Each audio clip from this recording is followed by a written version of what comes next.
just not the same when you don't have music. Jordan Klein behind the glass producing the show. I'm Dave Loughran. It's Adam Scherer with me today. MLB strategy show presented by SuperDraft. The only place where you can play whoever you want because there are no salaries. It's straight up multiplier mode. The only place, as far as I know right now, you get $20 when you deposit your first $100 or more. Or if you're working with a slightly smaller bank roll, deposit $10 and get $10 straight injected into your account simply by using the promo code Awesemo10, AWESEMO10. It's a very cool format. I suggest you check it out. No salaries, but multipliers instead. So the greatest pitcher, the best players have a 1x salary. Whatever they score is what they get. But when you look for value, whether it be basketball, football, or today specifically baseball, you're getting value at maybe 2x what they produce. If a pitcher scores 20 fantasy points, you get 40. And that's how you find value instead of finding minimum salary or low salary guys on something like FanDuel or DraftKings. And some really attainable wins over there. You're not going up against 100,000 other people. You're not going up against 150 lineups from, a handful of the same people. What you're doing is, putting your lineups in contests that are winnable. And you get some free money, free Supercast just by using that promo code Awesemo10, AWESEMO10, all one word. Go to superdraft.io or download it in the App Store. All right, let's jump into it, Adam. 10 games to get to today. And, the pitching is, I'd say there's some solid pitching. DraftKings pricing is a little bit different than we'd normally see. We'll go across all of the sites. Initial thoughts here. Where are you at on pitching? Is this one where you feel like we've got a bevy of options? Yeah, I think that there's a lot of quality options. There's not a lot of guys that you feel really, really confident in. You don't have, I don't think that you're going to have necessarily as much concentrated chalk today as you've had on some other slates, but at their respective price points, I think there's a lot of different options you can consider. And as you know, happy to have everyone with us. If you're coming or sticking around following the NBA strategy show, welcome as well. Hit that thumbs up on your way in the door. So, okay, let's dive right into this one. We've got ourselves 10 games. We'll kick it off with the New York Mets at the Washington Nationals. Before we do though, how did your night go last night? Awful. What happened? I don't know. I just lost a ton of money. I don't mean to laugh. Your response though is was solid gold right there. It doesn't even matter what sport we're referring to. Last night was just shit. Yeah, just all right. Across the board. Let's skip last night's recap then and go straight to today. Let's wash this slate clean. All right. Let me make sure we've got the same setup here because hold on a second. Do we have Jordan? Hold on. Let me make sure something. You got this New York game on here. That game's not on the slate. Is it on the FanDuel slate? Nope. I didn't think so. All right, so let's skip over that one. Good start. And let's go straight to, I think the first one we've got would be Minnesota-Pittsburgh, yeah. Right? Yep. Yeah, okay. So let's get down to Minnesota-Pittsburgh and kick this one off here. 7:05 Eastern time start. Randy Dobnak and Trevor Williams. I actually want to start with him because he's one of the stranger pitchers that's given me some problems, and it's generally speaking my fault for ever rostering this guy in the first place. You had him last year, and I'm going to use last year's stats. We can get into this year's stats a little bit if we want to as well, Adam. But just starting with last year, since we actually have a considerable sample size, he struck lefties out at 12%. So when he would be facing heavy righty lineups where he struck them out at 22%, didn't walk them, but still gave up a decent amount of power and homers, I was willing to at least take some shots. He is one of those pitchers where you usually just want to ignore him altogether. And that should be the case, especially today against a very powerful Minnesota Twins lineup. Yeah, he's someone that I'm actually paying some attention to as far as just what he's throwing, because he has made some changes this year, it appears. He had talked in the spring training about having a curveball now, which he's throwing around 8% of the time, which is up from about 0% last year. He's also thrown his slider a lot more through his first 2 starts, and that has led to a higher strikeout percentage than normal. So he's someone that I think maybe there's a chance is a better strikeout pitcher than we've seen in the past. But you're also talking about now going up against this Minnesota team where you're just really not going to be interested in pitching basically ever. So I think that I'm not particularly interested on this slate, though he is really cheap. But it's more so I do want to pay attention to him just to see if it's something that I can use in the future. What about Randy Dobnak? He is pretty much a 3-pitch pitcher. He doesn't really throw the 4-seamer. Last year in his cup of coffee, he did. Now it's basically sinker, slider, and changeup. You take a look at the whiff percentage on these pitches. The slider and changeup both get pretty solid numbers. Now, granted, it is very early in the season, so take this with a grain of salt. But last year, and this year, 23% whiff rate on the slider, 17% on the changeup. He's throwing them 31 and 17% of the time, respectively. He's priced at $7,200. In Pittsburgh, pitcher-friendly park at PNC, and I don't know. Is there any justification to look at somebody like him today, knowing that his swing and miss stuff actually isn't that bad on his breaking and off-speed pitches? It's not the kind of guy that I normally look at. Like, the argument that you would make is that he's relatively inexpensive. He threw 94 pitches his last time out. The Pirates aren't very good. They have a 3.9 implied run total. You can see how he would get to like 2x his salary if he's able to not get unlucky with balls in play. But I think that there's strikeouts just give you such a higher floor in addition to a higher ceiling that I prefer going to guys that I think have more strikeout upside. And he's just never really shown that at any level. In the majors so far, he hasn't struck out a lot of guys, small sample size, but going back to last year, 24% strikeout rate against righties, 15% against lefties. But even looking at his minor league numbers, at AAA in 2019, he struck out 18.7%. At AA, he struck out 23%. Single A, he was down around 16%. So I think there's still a path for him to be viable just because the Pirates aren't very good. But I would rather take my chances on guys that have more strikeout stuff. Yeah, quite a bit of hard contact allowed too. It's very limited sample. I think he's thrown like 30 or 40 career innings at the major league level, but he's got an xFIP around 3.5. So it doesn't surprise me that the Pirates have a run total of 3.9. I could see, as you put it, I could see a path here to success for him. And one of the reasons is the guy just doesn't allow home runs. You look at his minor league numbers and then his short history of major league numbers. He does not allow a lot of power, which is odd because he allows decent amount of hard contact. But much of that is because his ground ball rate is insanely high, and we've seen that. Like his ground ball rate's up around I think 56%. So I don't think it's the craziest idea to think that he might be able to come out there and have a good game. But what you're saying is probably the most important here. If he goes 7 innings, 1 run, and like 4 strikeouts, that should be fine.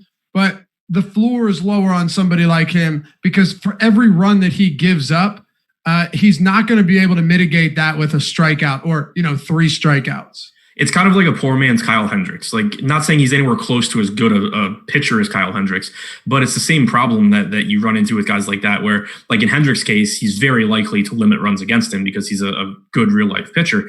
But if he does get unlucky on balls in play and gives up 3 or 4 runs, it's really difficult for him to get those points back. And it's the same thing with Dobnak, who, like you said, it's going to be tough to get those points back. And because he's not close to as good a real-life pitcher, he's more likely to give up runs in the first place.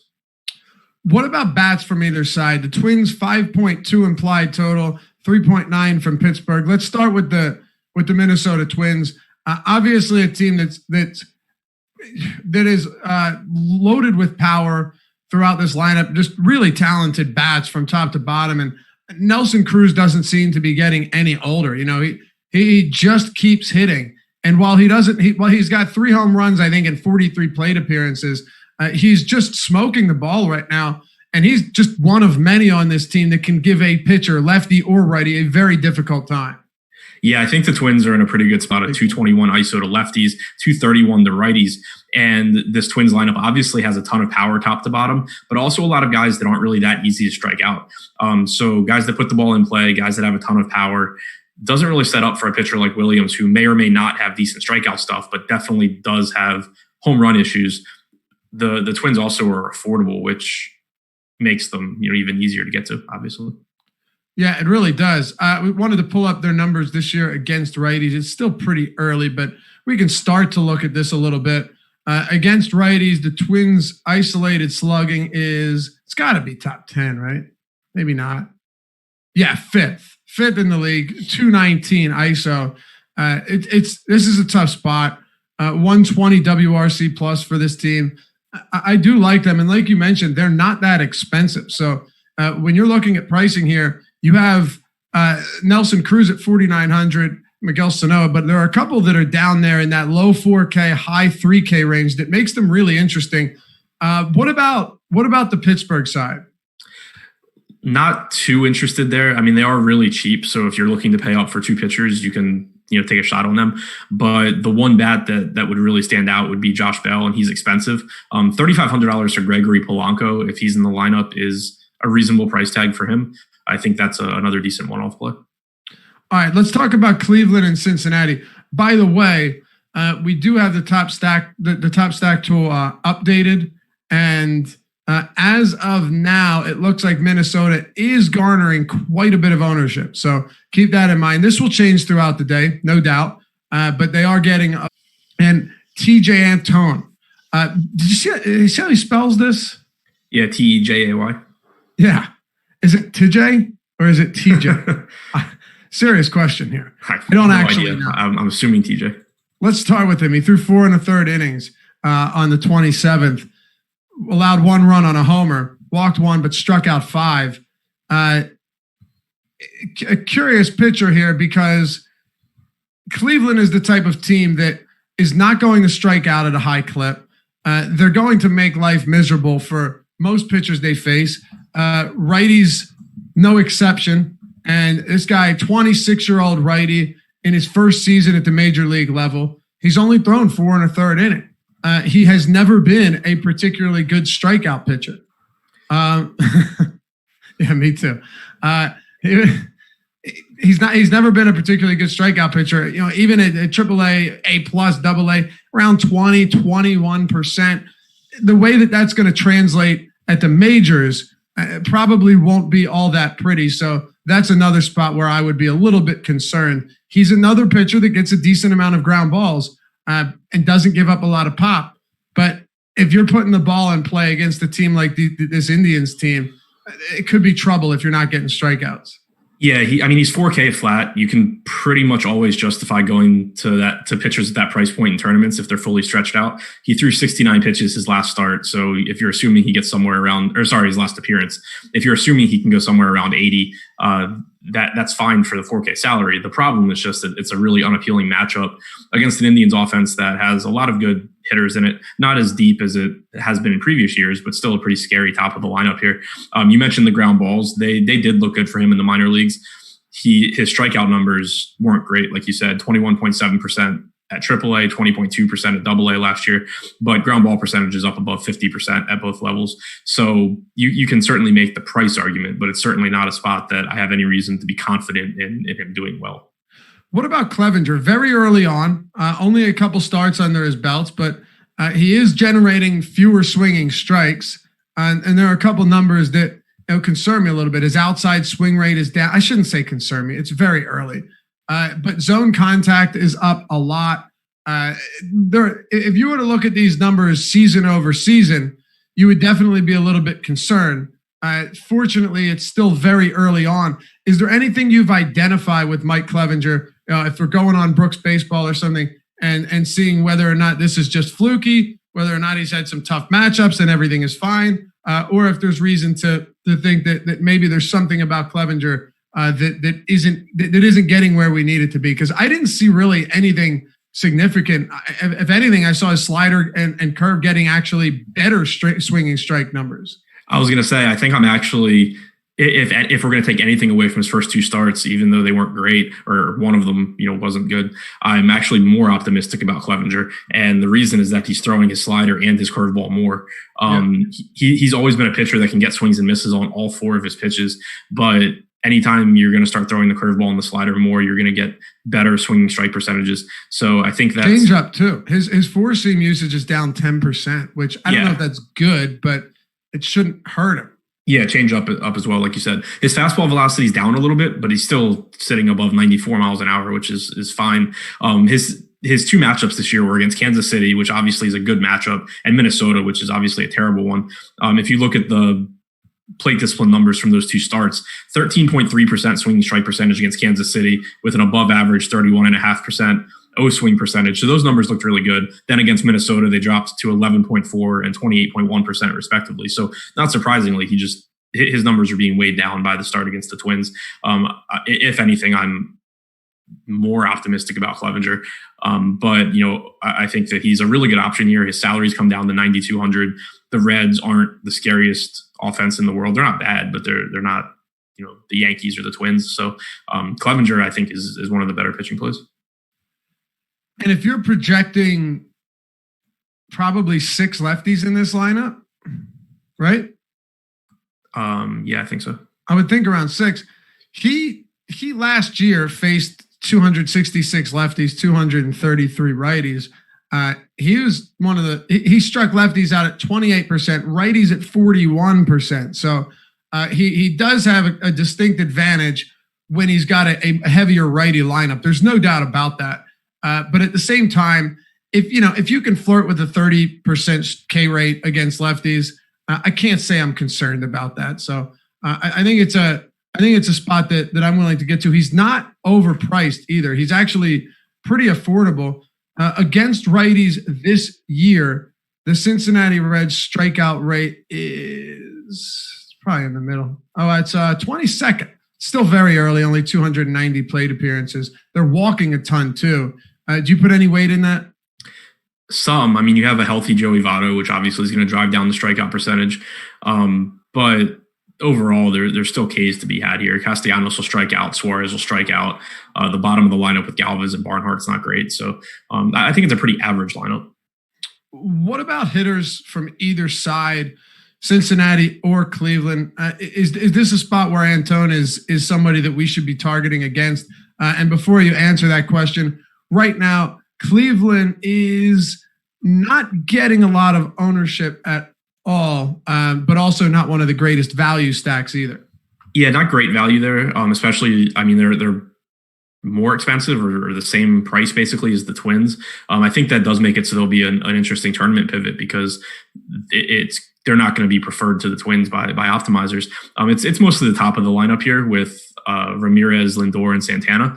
But I do think it's worth mentioning that there's more power in the bottom of the Cleveland lineup than there are in most lineups. When you look to guys like Santana and Reyes, there's power there and they're cheap. Bradley Zimmer and Oscar Mercado have speed and they're pretty inexpensive. So I do think that the Indians are a team that you can use the cheap guys in stacks and you're sacrificing less in terms of upside than on a lot of teams when you go to their cheap players.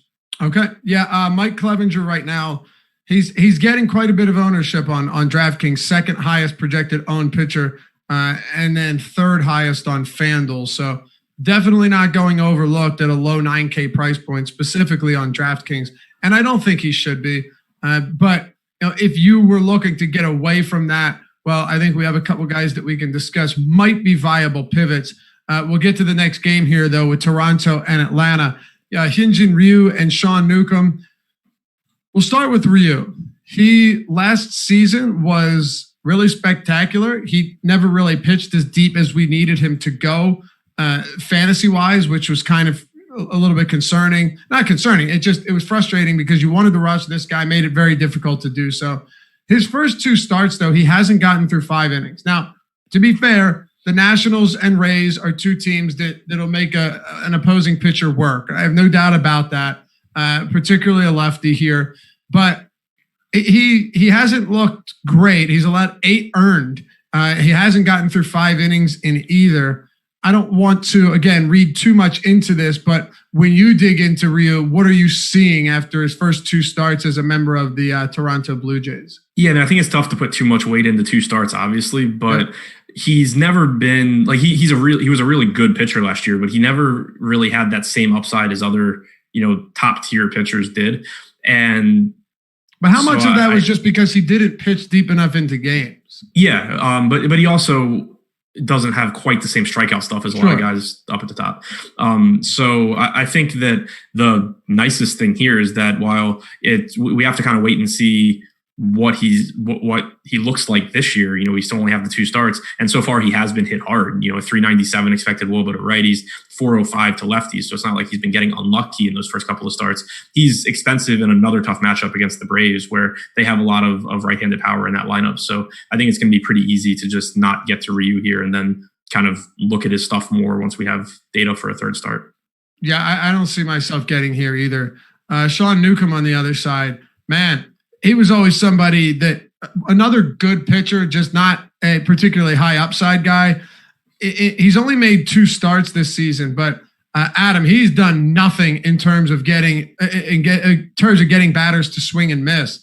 Both matchups have come against the Mets. He went 3 1/3 in the first one, only allowed 1 run, but it took him 82 pitches to get that far. 79 pitches in 4 1/3 innings, coughed up 6 runs and 2 homers in his second meeting against the Mets.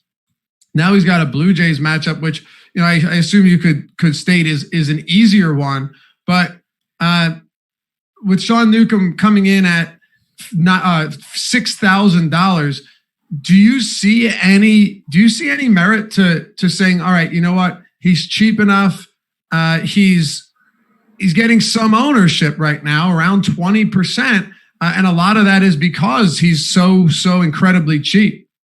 Yeah, I think that's really the only thing you can point to is the salary. He's a decent pitcher and he's only $6K. I don't think it'll really be necessary on this slate. I do also think it's a tough lineup for him. Toronto obviously does have strikeouts in their lineup, but they also have tons of right-handed power with Bichette, Hernandez, Gurriel, Guerrero, Grichuk, all in this lineup. And then even the bottom of the order is right-handed as well. Newcomb was someone that when he first came up with Atlanta, looking at his minor league numbers, he had been a reverse splits guy in the minors, and it kind of looked like that was going to continue. But as is normally the case, reverse splits tend to even out over a bigger sample. And if you look back to the start of last season, he's only struck out 20% of righties compared to 24% of lefties. He's allowed a 171 ISO to righties compared to 108 to lefties. So he's gone back to being a traditional left-handed pitcher that struggles with right-handed bats and right-handed power. I think it's a really scary lineup for him. It's the kind of spot where if he were not getting ownership, I'd be somewhat interested in rolling the dice on him in tournaments and just hoping that I get a good game out of him. But if 20% of the field has that same idea, I'd rather be going to Toronto stacks, honestly. Okay. Yeah, I don't disagree. It's weird too, because against lefties this year, he hasn't faced a ton of them, but only 3% swinging strikes. When we talk about these type of splits balancing out, I would expect that to be the case.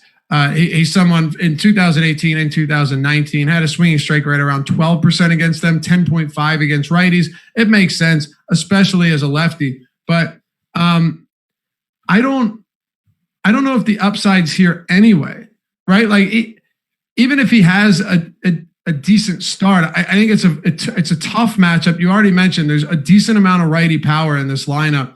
I'm not sure that he gets there. And if Newcomb's going to be 20% owned, I get it's a 2-pitcher site, but this is a 10-game slate. If he's going to be 20% owned, Adam, this might be actually a very good spot to get away from and go to the Blue Jays like you're talking about. Ownership definitely factored in. Yeah, and one other thing to keep in mind, too, is that the Braves had said coming into the season they were going to be pretty cautious with their pitchers. And we've gotten some good results from Atlanta pitchers, namely Max Fried, but it's been like Fried's been getting pulled at 80, 82 pitches. Soroka, before he got hurt, was getting pulled around 82 pitches. In his first 2 starts, Newcomb's gone 82 and 79 pitches. If Atlanta's looking to get these young starters out of there between 80 and 85 pitches, Newcomb is not an efficient pitcher. He throws a lot of balls. He walks guys. You're really running a risk with someone like him, in addition to the fact that it's just not a great matchup and he's not a great pitcher. You're running the risk of just getting like 4 innings, 80 pitches, and a very, very mediocre start at high ownership. Okay, so Where would you put Toronto right now in terms of preference, talking about stacks here? In case anybody was wondering, and I'm sure they were, they're getting virtually no aggregate ownership whatsoever on this slate. Yeah, I mean, I really like them. It's tough, obviously, to say this early as far as preference goes, but even more so, I mean, it's not like they are an incredibly probable team to be the top scoring on the slate. You know, you have a game in Coors Field, you have some really bad pitching in other games, but like you said, they're getting virtually no ownership. Right now, we have them getting about 2.8% aggregate ownership on DraftKings with a 4.1% chance of being the top stack. But then you also weigh in that if Newcomb is getting 20% ownership, you're killing 20% of the field if Toronto goes off. And on top of that, they're not one of these teams that you're just hoping they string together a bunch of singles and doubles and that they pile up. These guys have legitimate power, really top to bottom in this lineup, or at least, 1 through 6 or 1 through 7. So I think that as far as, kind of middle of the pack probability stacks go, Toronto's got a ton of upside. They do. And it's not like Newcomb is excellent at preventing power. He's been good, but he hasn't been impervious to giving up home runs. So if I'm factoring in his low ability to get swings and misses and an early start to the season that hasn't looked particularly good, and a guy who has, 19, 20% strikeout rate normally against righties, that all makes him seem really appealing. I'm with you. Let's talk about Kansas City and Chicago. But before we do, want to let you guys know about what we offer at Awesemo.com. I know most of you are with the shows or with the channel and watch our shows daily, and we appreciate all of you. But if you're new to the channel, if you're new to the MLB show, go over to Awesemo.com/join and check out what we have to offer. Right? Even if you just scroll down to the bottom and check out all the tutorials on our tools, our best, most popular tools, all of them developed and used by Alex Baker, #1 ranked DFS player in the world. You know him as Awesemo. We don't just slap his name on him. He actually uses these tools, developed them to himself. The top stack tool, the best ownership out there, the best projections you're going to find for pretty much any sport. All of that over at Awesemo. You go to Awesemo.com/join and you scroll to the bottom. You can see how all of those are used, so you know what you're getting before you dive in. If you want to, go to Awesemo.com/join. And when you do, check out all of the different subscriptions we have to offer as well. We have something as low as $3.95 a week. It's our express package. We have weekly passes for Awesemo Plus. I think the best bang for your buck, no question, is the monthly Awesemo Plus all access. So you're getting everything we have for baseball, basketball, when football comes up, MMA, if you're into that, NASCAR, all of our awesome PGA content, you name it, NHL as well. Jay Kari putting in a ton of work over here. So everything we have, premium articles to the projections to ownership, top stack tool, lineup builder. The Fantasy Cruncher add-on is an add-on, but everything else is included with that Awesemo Plus all access monthly. So check that out at Awesemo.com/join. And like I said, scroll to the bottom, check everything out before you dive in so you know exactly what you're getting before you do. Okay, Kansas City and Chicago Cubs. Yu Darvish, Chris Bubic. Bubic or Bubic? Bubic. Oh, he's an Eastern European? Yeah, apparently. That's how you would pronounce it if he was in the NBA. Yeah. It's Nurkic's cousin. Yeah, exactly. Yu Darvish, though, toeing the rubber for the Chicago Cubs. A lot of people were very excited for him coming into this season. Thought he figured something out. He even tweeted about a new pitch of his. I don't know if you saw that. I forget what he called it. He's already got 8. How can he have more? He said he created a new pitch. Chat will correct me on this because I forget what he called it. Something like the Dominator or something ridiculous. I know chat will tell me what he called it, but had some nasty movement, man. I don't know how practical it is, but it was kind of fun to watch him do it. His last start against Pittsburgh was spectacular. 7 strikeouts, 6 innings pitched. He allowed 2 hits, no runs.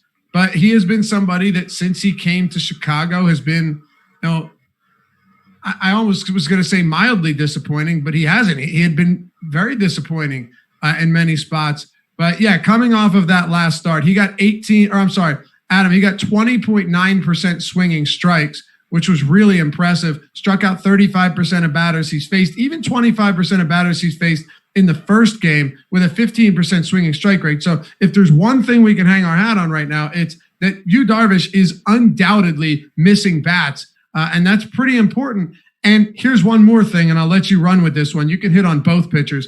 He hasn't walked more than one batter through 10 innings. That is very encouraging. Yeah, for sure. At first glance, it kind of looks like his fastball velocity is down, but that's been a result of throwing more two-seamers than four-seamers. More dominators. Yeah, in previous seasons, the four-seam fastball velocity is still at 95%. So not concerned there, and the swinging strikes have looked really, really good. So all things considered, I think that Darvish looks good. It's a good matchup against Kansas City. So I think Darvish is a good spot to pay up. I need to close my window. I'll be right back.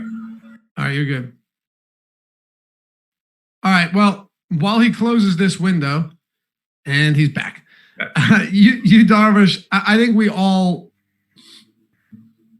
I thought actually that he would be a little bit more popular, Adam. I actually thought that he would be one of the top two most popular pitchers on this slate.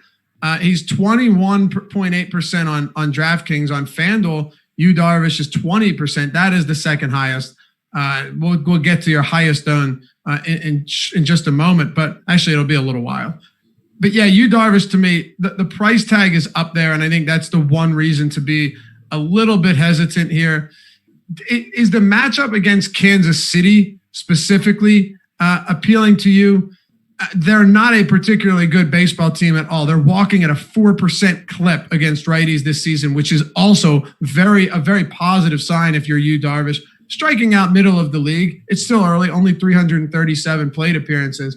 But yeah, I think there might be a few things in this Kansas City lineup that can give teams trouble, just in terms of a few guys that don't strike out a ton. But I still think this is a more than favorable matchup. Yeah, I think it's a good spot. I mean, the low walk rate for Kansas City is good for Darvish. You're talking about someone that has at times struggled with walks. That hasn't been the case this year. He's only walked 2.5%, which is another thing really going well for him. But there's still enough strikeouts in this lineup that you can take advantage of. Mondesi struck out 31% of the time against right-handed pitching since the start of 2018. Franchi Cordero's at 30.5%. Ryan McBroom, if he's in the lineup, strikes out a ton. Not sure that he will be, but Soler strikes out.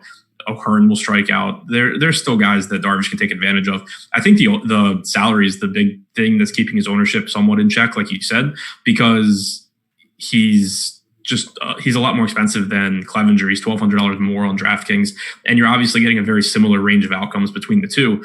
But that's something you can take advantage of, especially if you have a cheap SP2 you like, or if you have cheaper stacks that you like. We saw the other day where Garrett Cole came in at like 40% ownership, and DeGrom came in somewhere around 20-25% just because DeGrom was $600 more expensive. Optimizers are definitely going to be spitting out Clevenger over Darvish, so it's a spot where you can get the exact same range of outcomes at lower ownership. Eric and Patricia, thank you for your thank yous. Appreciate you tuning in all the time, guys. Hit that thumbs up while you're at it. Any interest in the Eastern European Croatian Kris Bubic? I mean, it kind of works. Not even with a setup like that. Come on, man. It works as a pivot to Sean Newcomb. Bubic threw 76 pitches in 4 innings against Chicago in his major league debut. He's one of Kansas City's top pitching prospects. The guy has talent. He kind of struggled early against Chicago with his location, but then settled in a bit. He got hurt in 1 inning by an error that drove up his pitch count. So I think you have similar pitch count expectations. You're talking about someone who in 101 innings at AAA last year struck out at high A last year, struck out 28.1% of hitters. He projects to eventually, I think, be a good strikeout pitcher, but probably won't be yet. I think he's pretty similar to Newcomb, though, as far as range of outcomes goes. So where right now we have Newcomb at 20% ownership, we have Bubic at 2%. The Cubs obviously aren't a great matchup, but neither are the Blue Jays, I don't think. I really, if roster construction wise, you're getting on, you need pitching in that 6K range. I think Bubic makes a lot of sense just as a pivot to Newcomb because they're pretty similar in my opinion. I don't disagree with that whatsoever. That isn't a ringing endorsement, I don't think, from either of us, but just in the sense that, yeah, how much worse can this guy be than Newcomb? As a matter of fact, he might even have a higher ceiling. Right. We don't know that yet, but you just alluded to some of those strikeout numbers. Yes, they don't translate perfectly from the minors to majors, but he definitely strikes a lot of batters out. He misses a lot of bats as well. So I don't have any problem taking stabs, especially if I'm playing multiple lineups and I want to get away from a 20% Newcomb, who's, quite frankly, ownership is a little bit unappealing to me. The Cubs do have a high run total. I get all of that, but all in all, I think it's a spot that I wouldn't be opposed to getting to. What about bats on either side? Either of these stacks or one-offs stand out to you? Because the Cubs right now have higher projected ownership than any team on the entire slate.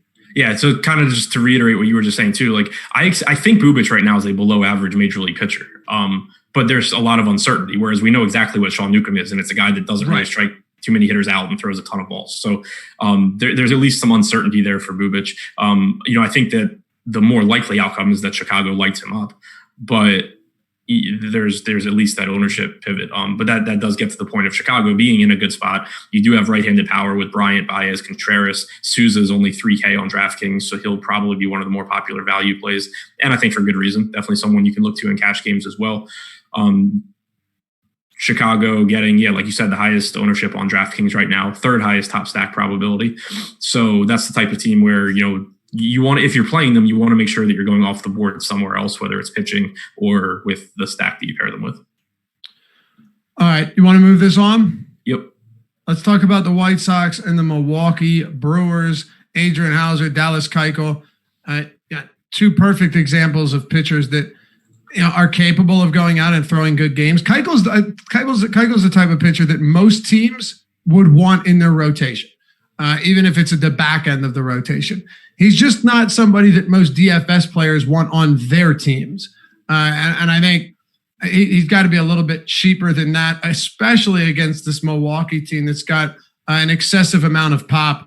And then Adrian Hauser on the other side, I don't really know. I don't really have much to say about him outside of this game right now has a much lower expected or much lower total than I anticipated. 4.4 for the Sox against Hauser, 4.2 for the Brewers. But maybe, like I said, it comes down to much better. You have to be able to differentiate between good real life pitching and good DFS pitchers.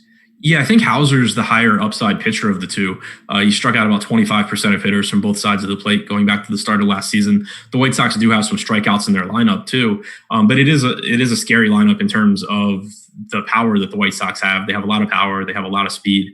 There's not a really high margin of error. My biggest concern with Hauser, though, would just be that he's only made one appearance so far this year. He went 5 innings against Pittsburgh. He threw 68 pitches. So, I mean, you're probably getting 80, 85 pitches here would be my guess, which is fine. But, obviously at this point, you have some pitchers making their third start of the year that are essentially fully stretched out. So he's not really cheap. I think that it is a mid-range guy you can use if he's getting low ownership, just because he does have pretty good strikeout stuff. Keuchel, I'm just not interested in. He doesn't strike anyone out. And Milwaukee has plenty of right-handed bats that can do damage against him. Just not a guy that I really want to roster in DFS, like you said. What do you think about White Sox bats, though? I only ask this not because I would disagree that Hauser actually has a decently high ceiling. I also, to be clear on this, I don't know what his pitch count's going to look like. I don't know if he's going to be limited to like 80 pitches here. He threw 68 pitches in 5 innings against Pittsburgh and looked really good. Outside of one home run, he was solid. He did walk 3 batters, but he got through 5 and only threw 68 pitches. What are you thinking about the White Sox bats against him? Is there a part of you that thinks this is a talented enough team, power-laden team that could make for a good stack today against Adrian Hauser, even though they don't have a super high total? In particular, I like the left-handed power. But I think that Moncada and Nomar Mazara are both favorably priced. Grandal's left-handed or switch hitter, but he'll be hitting left-handed as well, but he's priced up. But $4,300 for Yohan Moncada, I think, is a really, really favorable salary. Hauser, since last season, has allowed a 197 ISO to lefties, only 123 to righties. The White Sox are always a team you can stack because they do have so much power and speed. But I think that my main approach would be either mini stacks or one-offs, including Moncada, Grandal, and or Nomar Mazara. Okay. Keep it moving here. Halfway through it, talking San Francisco and Colorado. We're at Coors Field, and no surprise, we should see a high number of runs scored today. John Gray on the bump for Colorado. Always a pitcher that I was kind of enamored with and at many times let me down. But 5.1 run total for San Francisco, 6.5 for the Rockies. Logan Webb towing the rubber for the San Francisco Giants. Let's start with John Gray. And again, we don't need to spend a ton of time on pitching here, but I figured you might have a little something to say on Gray because both of us have always had very high hopes for this righty.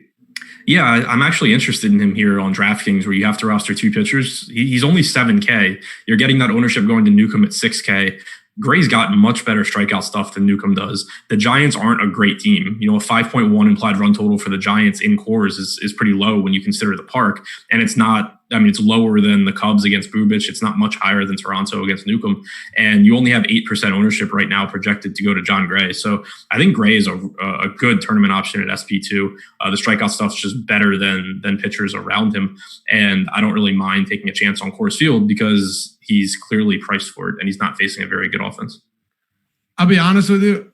I think John Gray is a very, very appealing pitcher today at this price. Go ahead. My biggest concern other than Coors Field would just be that his strikeout stuff does suffer against lefties, 21.6% since the start of last year. And the Giants probably are going to have 7 lefties in this lineup, including some pretty decent ones with Yastrzemski, Dickerson, and Belt. But again, there's flaws on all these mid-range guys. And if Gray's not going to get ownership, I think that he has a higher ceiling than Newcomb or Bubich. Yeah, would you rather play John Gray or Marco Gonzalez against the Lakers? Yeah. Did you say against the Lakers? You know what happens when I talk baseball and basketball? I get mixed up. I saw LA against the LA Angels. I got LA right, though. They're both in LA. It'd be weirder if I called them the Jazz.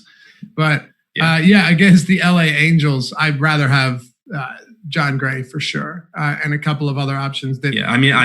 Tehran on the other side of that game is going to be where most of the ownership at that price point goes, and ton of ownership right now. Yeah. But among the other 7K guys, I think Gray is actually pretty appealing. So do I. I can't say I have much interest in Logan Webb, though.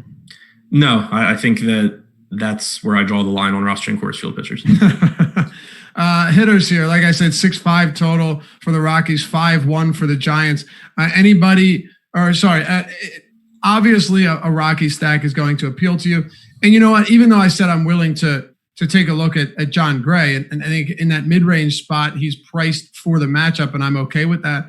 I would also say that doesn't mean I'm afraid to get into some San Francisco stacks as well. They're really getting no ownership. As a matter of fact, when you take a look at the top stack probability, which the top stack tool gives you the probability that they're the top stack, it gives you their it gives you their value and then their ownership. They have more than twice, 2.5 times the top stack potential or top stack chance than their actual ownership today. So it's worth thinking about at Coors Field where anything can happen. Yeah, I would expect that I get to both of these teams if this ownership holds, just because you have the 2 teams with the top stack percentage on the slate, and they're both projected for a combined 12% ownership. So if that holds, I'm obviously making it a priority to get there. I think maybe the ownership comes up once we start getting lineups out because you'll see where there's hitter value and everything. But I think that when you look at the pricing on both of these teams, especially Colorado, but also on San Francisco, they're more expensive than a lot of other good offenses. So I think it makes sense that ownership won't really get there. It's definitely a pay up to be contrarian spot, which is kind of weird being that it's Coors Field. Yeah, and I think it's a situation too where full stacks will be lower owned than individual plays. People are going to stack cheaper teams and then throw in Trevor Story at shortstop. But you're going to get fewer teams that have all of Dahl, Story, Blackman, Arenado, and Murphy. No doubt about it. But overall, you might see full stacks be down a little bit. And this is still a game that has a 12 or I think it's a 12 over under, which is going to be almost definitely the highest on this slate. So keep an eye on that ownership. and stick around for shows later, like the MLB Live Before Lock, where we'll have updated stuff. If you're not a premium sub, sometimes we'll throw those numbers in there for you. You're not going to be able to get the whole thing and really utilize it as good as you could if you had a subscription, but at least you'll be able to hear which teams are popular and which teams aren't, which, that's free to you when you check out these shows, particularly the later ones when we have more updated and accurate ownership. San Diego Padres, LA Dodgers, Ross Stripling, Garrett Richards. Garrett Richards, another one, just immense amount of potential. It's never really been realized quite yet. He struck out 6 batters in each of his first 2 starts. But he is somebody that has strikeout upside. He's just never healthy, Adam. And that's something we've seen on so many occasions. You look at the amount of starts he's made. 2016, he made 6. He made 6 in 2017. He made 16 in 2018. He made 3 last year. He made 32 starts in 2015. The guy just unfortunately cannot stay healthy, but he comes out and he rips off an easy 25% strikeout rate every single time he's actually healthy enough to be on the mound. Unfortunately, he's facing the Dodgers today, but just wanted to throw it out there that when healthy and not pitching injured and not on the IL, Garrett Richards has good stuff. Yeah, best strikeout stuff in this price range. No real doubt about it. It actually is showing up in ownership right now. I was surprised, but he's projected for 20% ownership. I thought maybe the Dodgers would keep people away, but it's very clearly a spot where the salary factors in the matchup. And that means that you can roster him. If he were his normal 8K or where he should be at 8K, you're not really going to look to him against the Dodgers. But when you drop it 25% because of the matchup, then he's back in play, and you're not going to be still throwing 95 too. Yeah, everything looks good for him. He threw 90 pitches last start as well, so he's stretched out. I think that he's firmly in play as an SP2 option because of the strikeouts. It is a tough matchup, but he is a good pitcher, and the salary incorporates the difficult matchup. Okay. Yeah, look, it's a scary matchup for sure, but when you're mentioning price range, you're exactly right. The Dodgers 4.3 run total really is not that high either, especially for a guy like if you're a $6,200 pitcher on DraftKings and the team you're facing is a 4.3 total, that definitely, you would think that a pitcher would be higher if you're using Vegas. You'd think that he'd be 7,500 or so. But that's not the case. So, yeah, at 6,200, I'd take him over Sean Newcomb as well because Garrett Richards could give you 9 strikeouts if he's pitching well. Yeah, agreed. And also worth pointing out that he's never struggled to strike out lefties either. Has a really good curveball that he can bury against them. Can get that slider down in as well. About a 28% strikeout percentage against lefties over the last parts of the last 4 seasons Richards has pitched. And Petco Park, another spot where pitchers should thrive. It's made some adjustments. It's not as friendly, but it's still a very friendly park.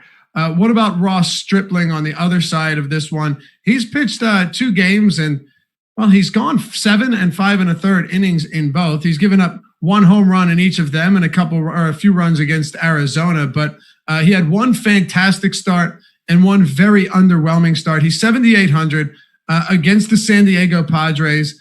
This is a team that, we've talked about it a lot.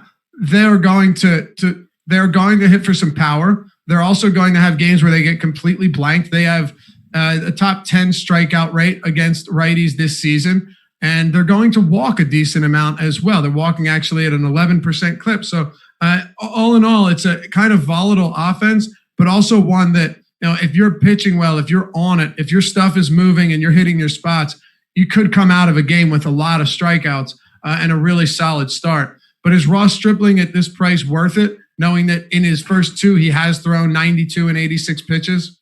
I'm surprised there's such a big ownership gap right now between him and Julio Teheran. I was shocked by that. Yeah, $300 price difference, but on DraftKings, you have Teheran at 30.5% and Stripling at 5%.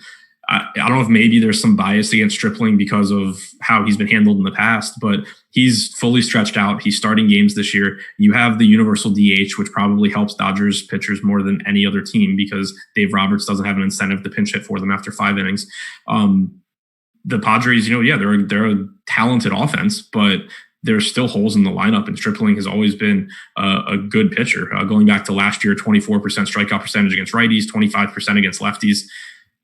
I'm not saying that I think he's like the number one pitcher on the slate. I'm just saying that I think there should not be a 25% ownership difference between Julio Teheran and Stripling. Exactly. That's where I'm at as well. I don't think the price on Stripling is unfair, especially like you said, if Julio Teheran's price is going to be right beneath him at 7,500.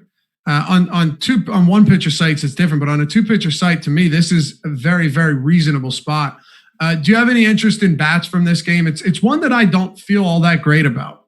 No, I mean, the only thing I would say is that it seemed like recently, even in tough matchups, I'm getting Dodger stacks just because people don't go there. And I like getting guys like Jock Peterson and Max Muncy and Cody Bellinger at low ownership. But it's definitely not a spot that I feel good about. I have a lot of respect for both pitchers. Okay. Yeah, and Ross Stripling, not exactly someone that gives up a ton of power. He does give up a little bit, but in this capacity, it'll be interesting to see him if he's coming out here in every single start going, 85 to 100 pitches or somewhere in there. I want to see where he begins to balance out. Let's talk about Texas and Oakland. Sean Manaea, Kyle Gibson. Man, Kyle Gibson, what can I say? That first start for him, he was a little shaky in the first. There's no doubt about it. But one error turned into 3 runs. He should have been out of that one unscathed. He gives up 3 runs, 0 earned. But what happened is it raised his pitch count up, only went 5 innings. And it's just one of these guys where I was really hoping that we begin to see, and it's only one start, I get it, that we begin to see something different in him. I guess the big question here is, have we seen anything different in him? A guy who you and I have, if we could, we would get on our knees and beg this man to throw more of his off-speed stuff and his breaking stuff. And in that first start, he did complete opposite, actually threw 27% four-seamer, and his fastball sucks. To be fair, though, he did stop throwing his two-seamer, or cut it back a lot. So that's at least good. Yeah, yes, less ground balls. But I don't know. The guy frustrates me. Yeah, it's his slider is good. His off-speed stuff is good. I wish he would throw it more. Slider is great. Yeah. Maybe he will. Obviously it's tough to take pitch usage away from one start because, as we mentioned yesterday, like so much is dependent on counts throughout that game. So you can go in with the intent to throw your slider more, and if you're not locating your fastball and getting ahead, you're not going to throw it more. So tough to take stuff away there. He does at least have that ability. And one other thing that I like is that the A's should have a right-handed heavy lineup.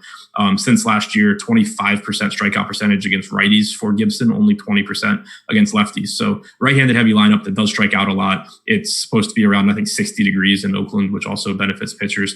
There's certainly a path to Gibson having a good game. Right now, ownership for him is coming in at 6%. This is another one, kind of mentioned at the top when it came to pitching that there were a lot of pitching options, but not many that you felt great about. And normally on slates like that, I start getting pretty spread out at pitcher and looking to get to lower owned guys. Gibson at 6% is certainly in that category because I don't think that he's really any worse off than Julio Teheran or most of these other pitchers in the 7 to 8K range. And if people don't want to roster him, I'm happy to do so.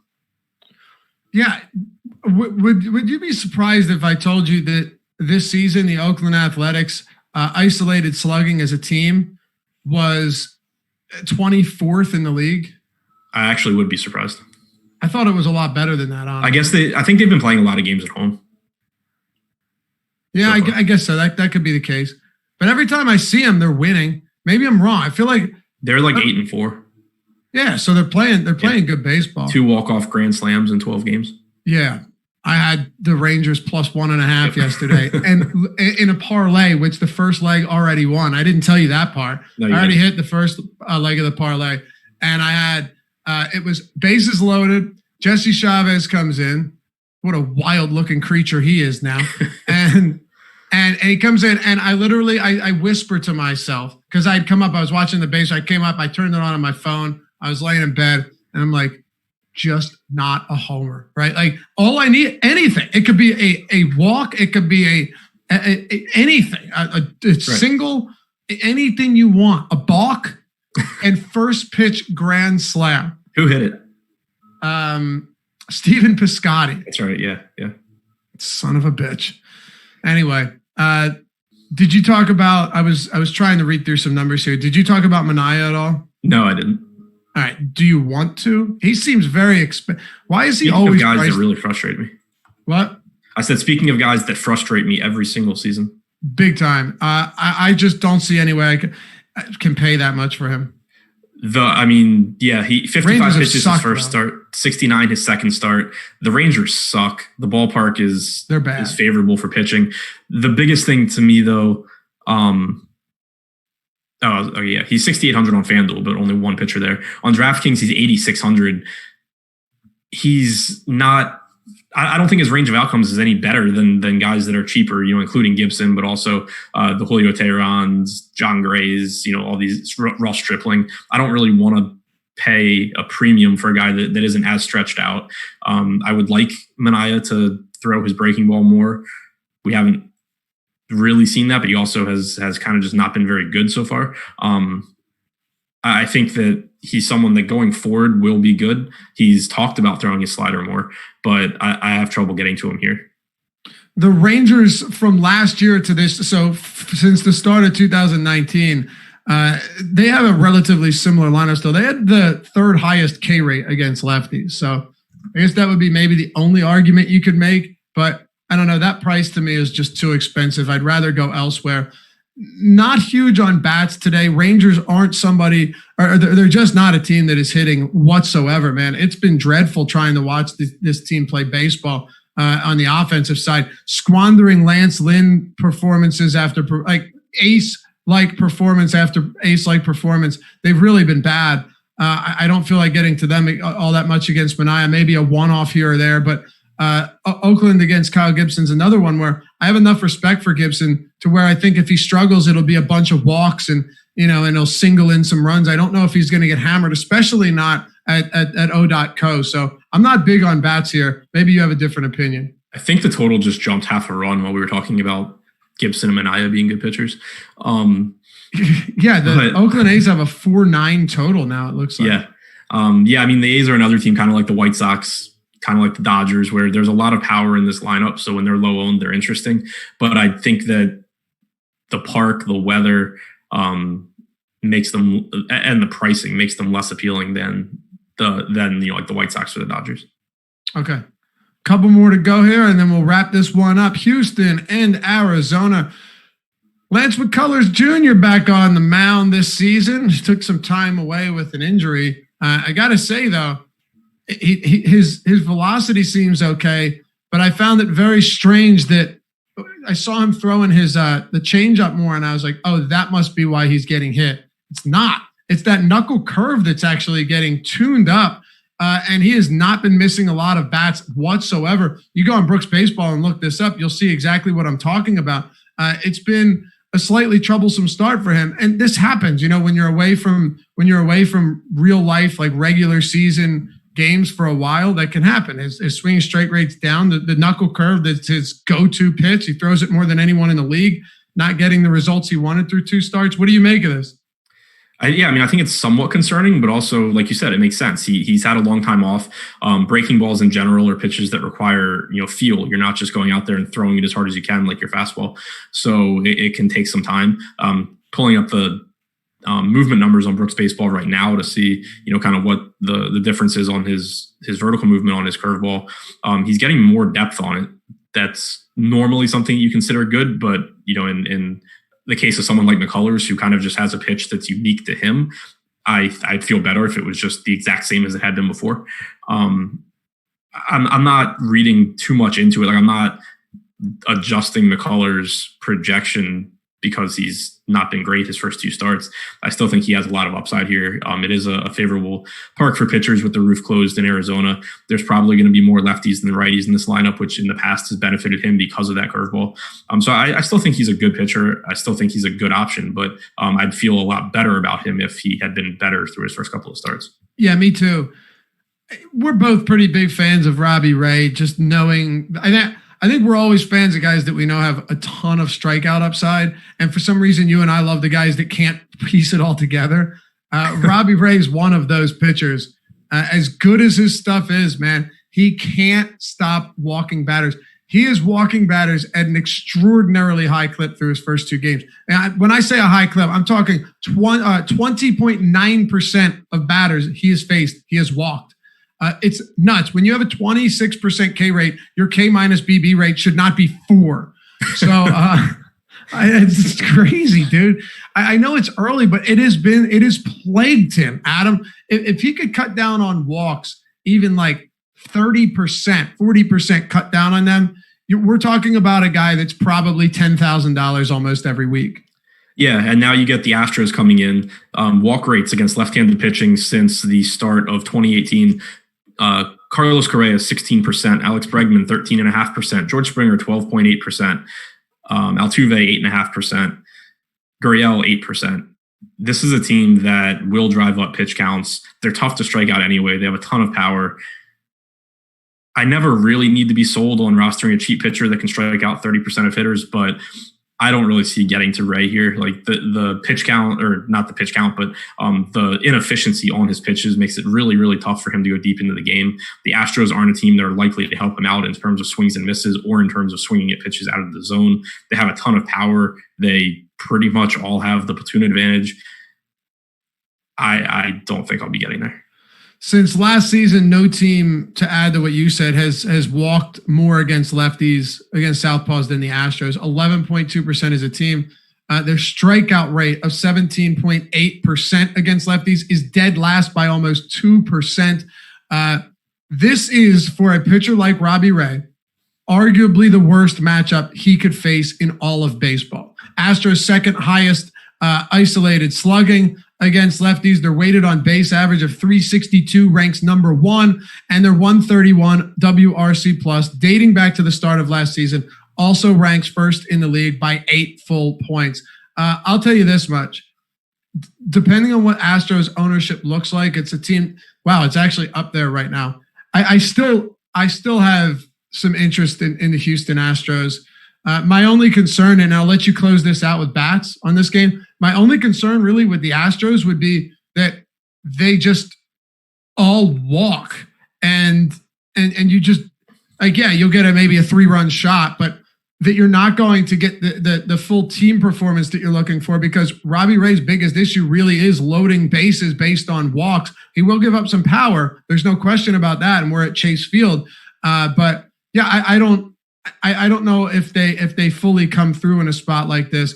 Are the price points worth it on Houston would be the question, because they are not that expensive for this spot, but your Altuves and Springers and Bregmans are going to be above 5K on DraftKings.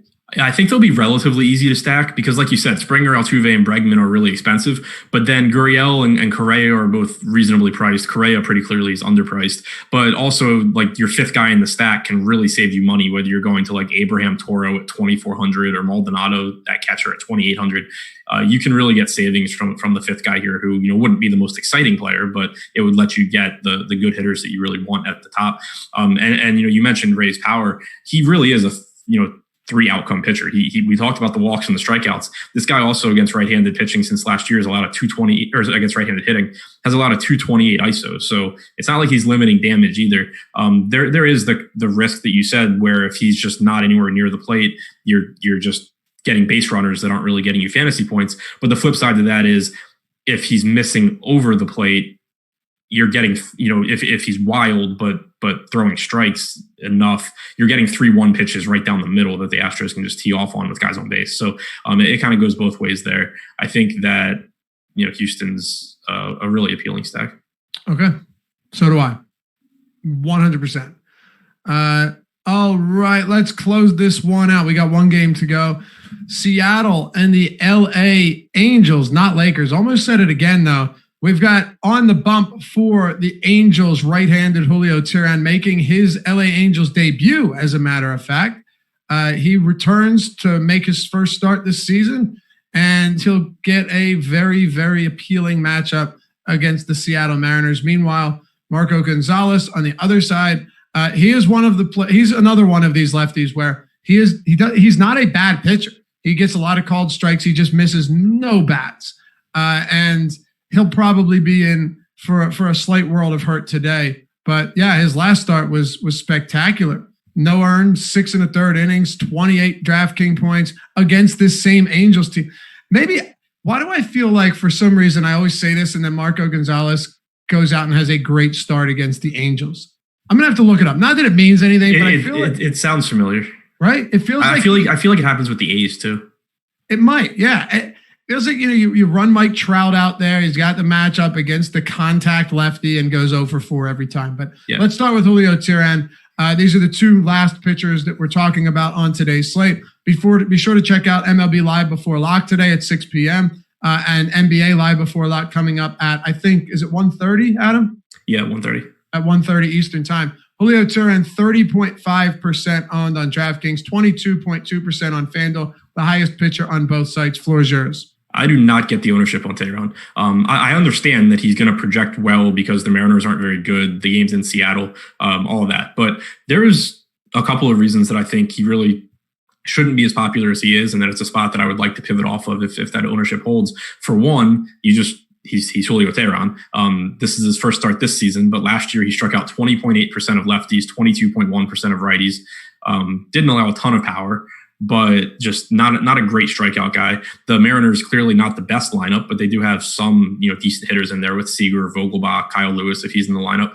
But on top of that, this is Tehran's first start of the season. We don't know exactly how stretched out he's going to be. He even if he's not on a pitch count, you might see somewhat of a quick hook, especially with Joe Madden being Joe Madden. We've seen what he's done with Andrew Heaney this year, where at any sign of him thinking that he's tired, just getting him out of games no matter how well he's pitching. There's definitely some risk that you're not getting like 90 to 100 pitches from Julio Tehran here, which when you talk about a pitcher that doesn't have great strikeout stuff, is just overall not a great pitcher, is really popular and isn't that cheap. He's not expensive, but there's a lot of pitchers around him that are fully stretched out and have better strikeout stuff. I really don't get why he's getting as much ownership as he is. If Julio Tehran breaks the slate at 30% owned, I'll live with having my lower owned Ross Stripling and whoever else I get to. For sure. That ownership shocked me. A couple things before we close this out. Thank you, Sean Logan, for the super chat. Appreciate you. He says, thank God for MLB. And Jacob, Awesemo.com, behind the scenes guy, does some phenomenal stuff. He says, for Adam to take his hat to the dry cleaner, super chat $5. And then Patricia asks, how do y'all remember all these numbers? Adderall, which is hilarious because I literally said that to you this morning. Not that either of us are on it, but Adam was talking about how coffee makes him more productive, but he's gone down a rabbit hole with Carmelo Anthony bench number, or some wild stuff. And I proposed that maybe he was on Adderall instead. So great minds think alike, Patricia. All right. And yeah, again, thanks for the super chats, guys. Marco Gonzalez against the Angels. Close this out with pitching and hitting. I know you've got a show coming up shortly. Yeah, I mean, Gonzalez is what he is. He's not going to miss bats, like you said. He gets a ton of infield fly balls. He throws a lot of strikes, stays in, and the lack of strikeouts in the lineup. I do have some interest in the Angels because of that power. Right now, they're getting ownership, but if that were to come down, then I would start to be interested. You do have Trout, Rendon, Upton, all with power from the right side. So Joe Adell also up, who's one of their top prospects, and he's only 3K on DraftKings. So definitely keeping an eye on the Angels to see what that ownership does. All right. Hey, hit that thumbs up if you haven't done so yet. Help us get over 100 here. I know it's a smaller show talking MLB and not basketball, but every gesture helps us a ton to combat that pesky YouTube algorithm. All right. What are we doing with hitters here? It's the last game. We'll run it out right here. Angels with a 4.8 run total, 4.3 implied total for the Seattle Mariners. I think that it's primarily the Angels for me, but again, ownership dependent because I do think Gonzalez is a decent pitcher. This isn't a park that is going to play up power too much. You could certainly argue for leveraging against the 30% on Tehran if that's going to be the case, but I still don't want to do that all too much just because there's still 20 offenses on this slate and the chances of Seattle being the top scoring one are so low. Okay. I guess that'll do it, huh? Yep. That's it. 10 up, 10 down. Appreciate you guys hanging out. As always, hit your thumbs up and subscribe. Hit the notification bell on your way out. And don't forget to come back 1:30. Adam is going to be with who for the Live Before Lock show? Spags. All right, Chris Spags, Adam Scherer. putting in the work. 1:30 to 2:30 live before lock for NBA. Monster contest across the industry today. Thanks for hanging out as always. We'll see you back here tomorrow morning on the MLB Strategy Show presented by SuperDraft.